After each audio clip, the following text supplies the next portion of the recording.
What a great honor to be here and speak at this fantastic event. So let me start off telling you a little bit about Fedex. Fedex worldwide has over 490,000 team members. We serve more than 220 countries and territories.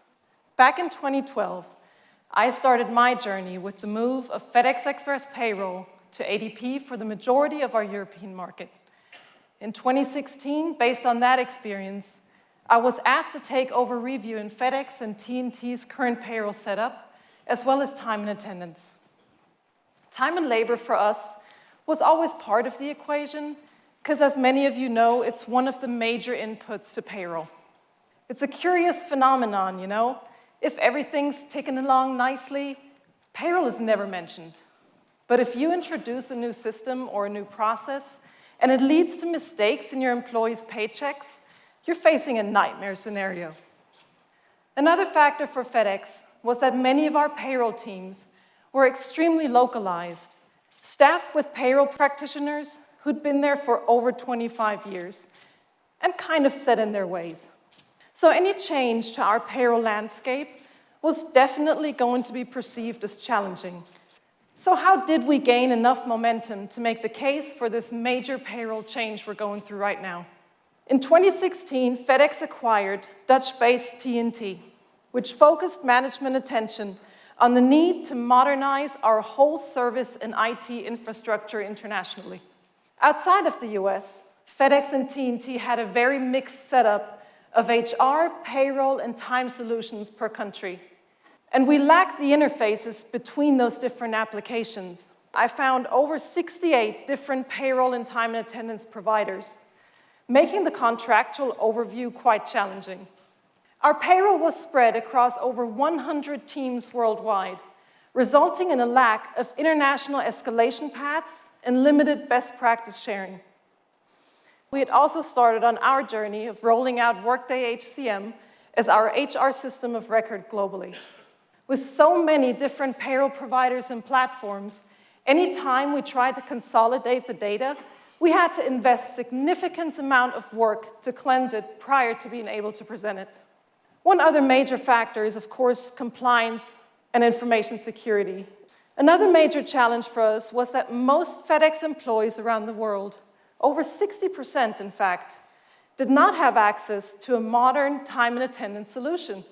So having time as part of the equation definitely helped us make the case for our international payroll initiative. We kicked off our global payroll workshop with ADP in June of 2017, followed by the build of the business case, which was finalized and approved in October. And the result was a contract that met all of FedEx's strict policies in full. At the exact same time, May of 2018, when the General Data Protection Regulation was coming into force in Europe. So the main driver for us choosing our payroll provider was the sheer breadth of countries that we service. And then, of course, there's compliance. Throughout the implementation, we were able to review all of the existing payrolls, comparing these to all of the existing collective labor agreements. Another influencing factor for us was the ability to support our large workforce. We definitely needed a payroll provider that had the stability to cope with such a large data load.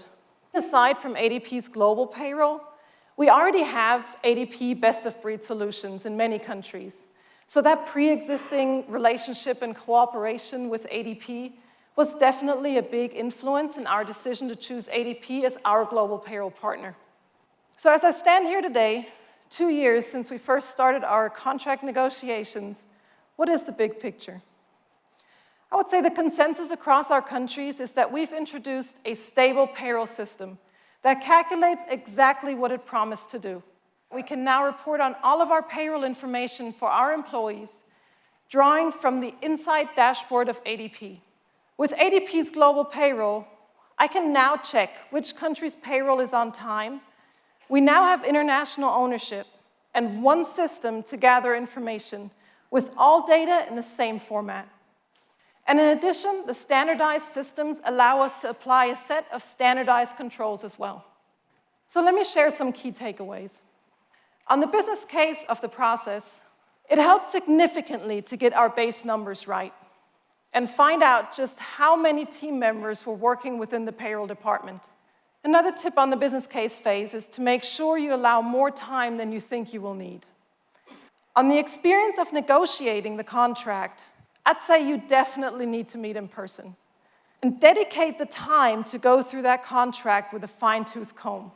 It's that detail that will drive your implementation process, especially around respective roles and responsibilities for implementation, and even more importantly, for the actual payroll process afterwards.